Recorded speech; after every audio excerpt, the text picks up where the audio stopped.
¿cómo están? Hoy quiero darles la segunda parte del mobbing, no todavía mi historia, que va a ser yo creo importante y va a ser largo porque bueno, lo mío es eso. No voy a darles muchos detalles de la historia cuando se las cuente y ya después con calma, pero explicarles sobre todo los detalles que son precisos para darse cuenta cuando tú estás en el mobbing y los detalles que me ayudaron a salir de él, que eso es lo creo más importante. Hoy les voy a hablar un poco de las estadísticas del mobbing a nivel aquí en Alemania, que estuve viendo en España y en la Unión Europea el promedio que se tiene y lo que en México hay, lo que aparece, porque también es cierto que las estadísticas siempre son una información de la gente que estuvo en la encuesta y que contestó y que lo reporta, pero hay muchísimos que seguramente no están dentro de las estadísticas, ¿no? Eso es preámbulo, pero yo creo que es bastante importante. Algo que también quiero comentarles es, bueno, el término de mobbing. El término de mobbing, por cierto, es en los años 80 que se estableció como un término y que fue precisamente el psicólogo alemán Heinz Lehmann, que no vivía en Alemania, estaba en Suecia en ese momento, o sea, él estuvo ahí trabajando y él acuñó este término para lo que sería el acoso laboral. Y después, bueno, también ya se acuñó el término de bullying, que se utiliza más en el acoso a nivel de los jóvenes, en el nivel universitario y escolar, también en primer nivel. Sobre todo se detecta mayormente, no solamente, pero mayormente desde la adolescencia y en el siguiente nivel, aunque también en pequeños se puede dar, o sea, no es algo exclusivo, ¿no? Eso es importante. Y bueno, también ya después vienen los términos de ciber, acoso, que también, bueno, realmente es algo que es, si no es una consecuencia, es un modo o una forma de acosar, que también está siendo de mucha moda, lamentablemente, que está siendo muy repetitivo y que está ocasionando muchos problemas psicológicos a muchos jóvenes, sobre todo a los jóvenes.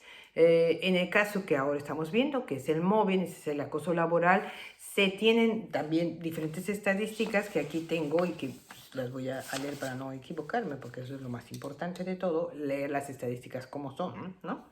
Entonces aquí tengo de la página estatista.com, directamente de la de Alemania, de .estatista.com, saqué las siguientes estadísticas que son 29% de los alemanes han sufrido mobbing en su ambiente laboral. Alguna vez, por lo menos alguna vez en su vida, puede ser que más, por lo menos una vez. 17% están en una situación de mobbing actualmente. O sea, de ese 29%, el 17% están en una situación de mobbing actualmente. 4% aceptaron alguna vez haber tenido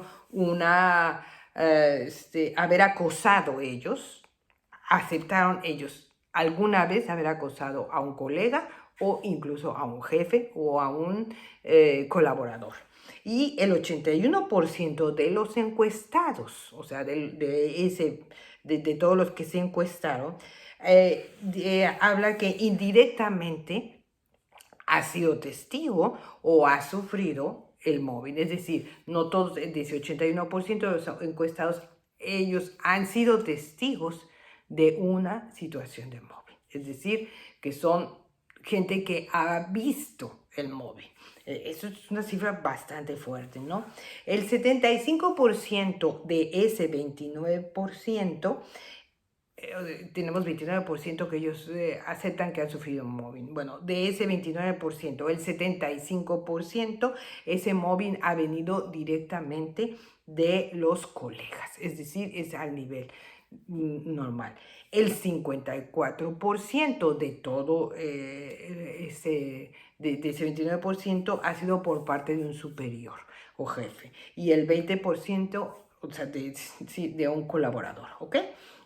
Entonces, o sea, en la escala de abajo hacia arriba. O sea, es una parte mínima, pero que puede llegar a darse, ¿no? O sea, es algo como un poco difícil. Perdón, les dije el 29%. El 9% es lo mínimo que puede haber. ¿Y qué pasa? A nivel de Europa, el promedio de mobbing que se tiene registrado, yo siempre digo registrado porque muchos seguramente no se han registrado, es del 9%, ¿ok?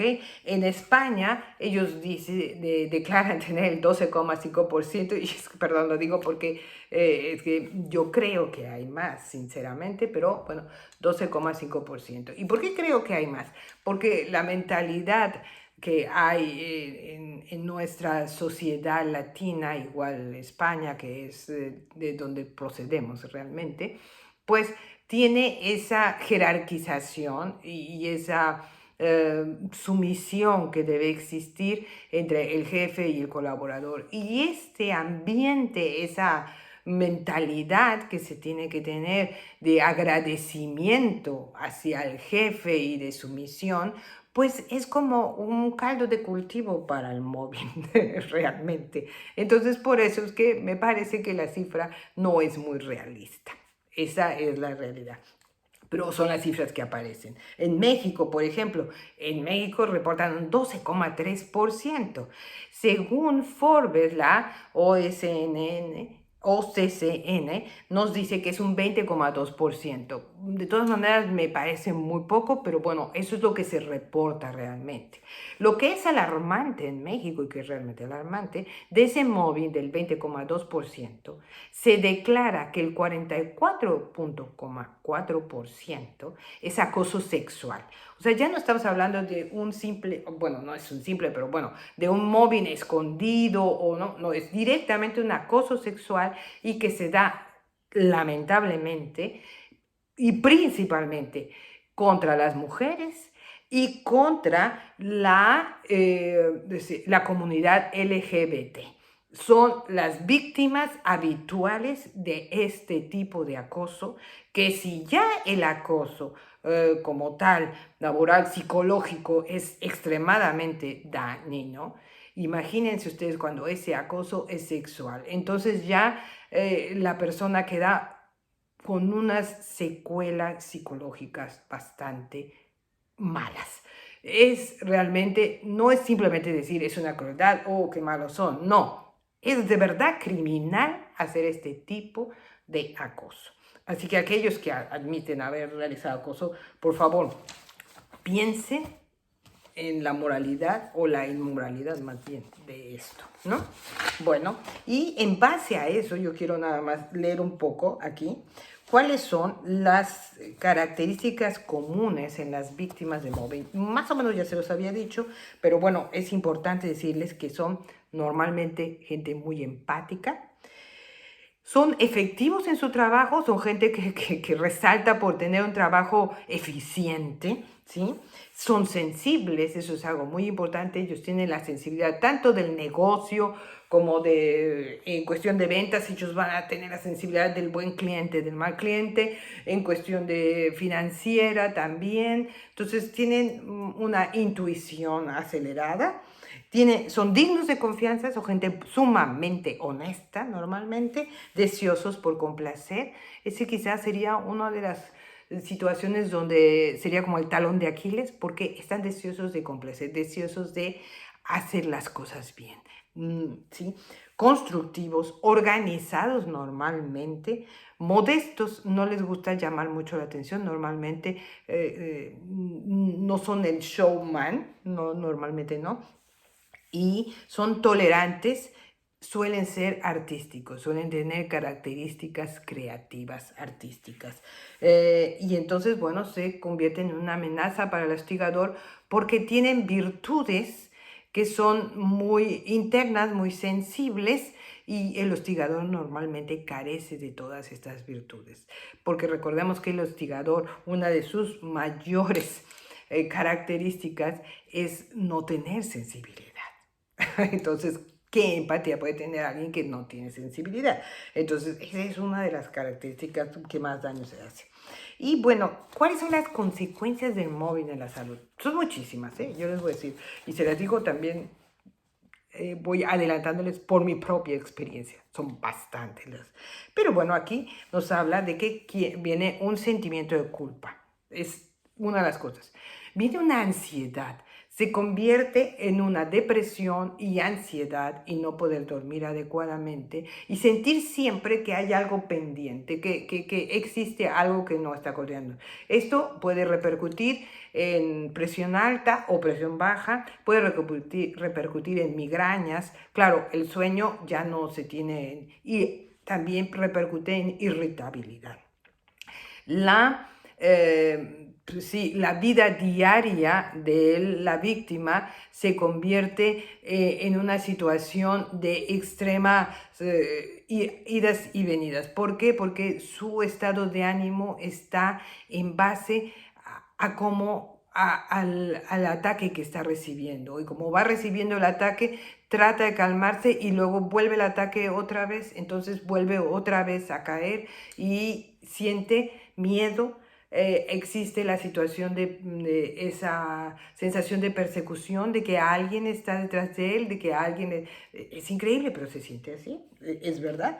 Y luego se llega a situaciones extremas donde se ha llegado a suicidios consumados, ¿no? Gente que quiere ya huir definitivamente, ¿no?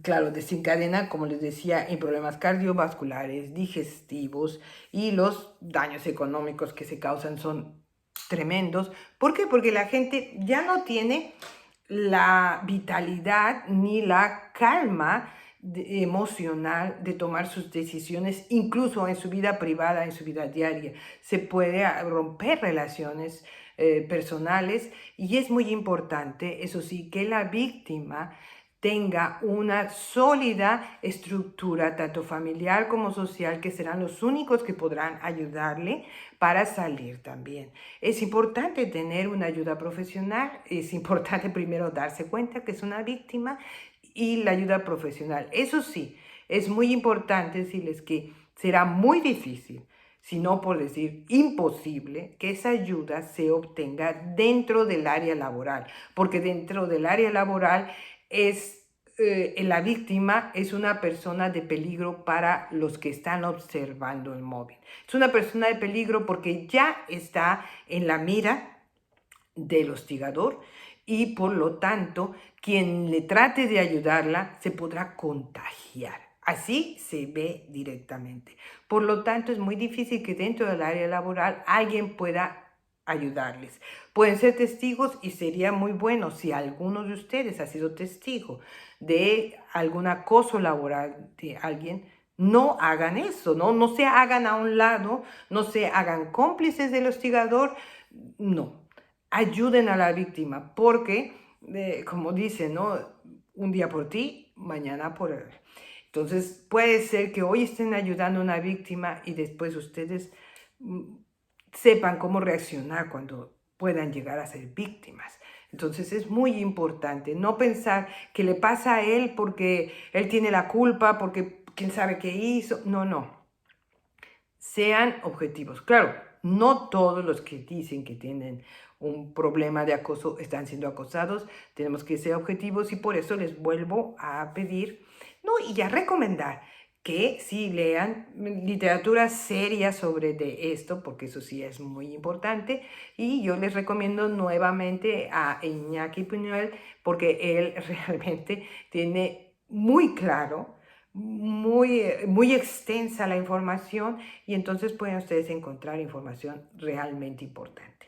En el siguiente video sí, quizá me lleve un poco más tiempo, lo hago un poco más largo, porque primera, lo que más me gusta es contar historias, ¿verdad? Por eso soy escritora. Entonces, les contaré mi historia, les contaré cómo fue, cómo sucedió esto del móvil. Eso sí, yo les voy a decir, duró más o menos, porque no estoy muy segura cuándo comenzó, aunque empezó antes, pero a mí no me afectaba al principio porque no tenía yo un contacto directo con mi hostigador, pero empezó desde antes, esa es la verdad. Hubo comentarios cuando éramos colaboradores del mismo nivel hacia mi persona que realmente no tenían sentido, que eran comentarios que A una persona que tiene baja autoestima le hubieran hecho mucho mal, sobre todo si había bajado de peso, si había cumplido una edad o no, si ya me veía de una manera o de otra. Muchos comentarios extremadamente crueles y luego aparentando ser, es que te lo digo porque te estimo, porque te quiero ayudar. Los ignoré esos comentarios. Lo malo fue que también ignoré que esa persona no lo hacía por ser mi amiga, si esa persona lo hacía porque me trataba de herir. En esas ocasiones, cuando éramos los dos colaboradores, no me hizo daño, no me importaba, no me interesaba lo que dijera. Pero sí es cierto, y eso sí, por eso crean mucho en su intuición, es cierto que siempre tenía yo un sentimiento aquí en el estómago que no me dejaba tener confianza, sobre todo cuando eran cosas de trabajo. Yo sabía que esa persona me podía dar problemas, que esa persona me iba a discutir negativamente. Sus maneras de siempre hablar de los demás me daba la impresión de que esa persona no era confiable. Pero yo no la consideraba en mi medio, yo no la consideraba en mi círculo, así que la consideré no peligrosa. Ese fue mi error, realmente. Bueno, la próxima ya les cuento con mayor detalle todo lo que sucedió.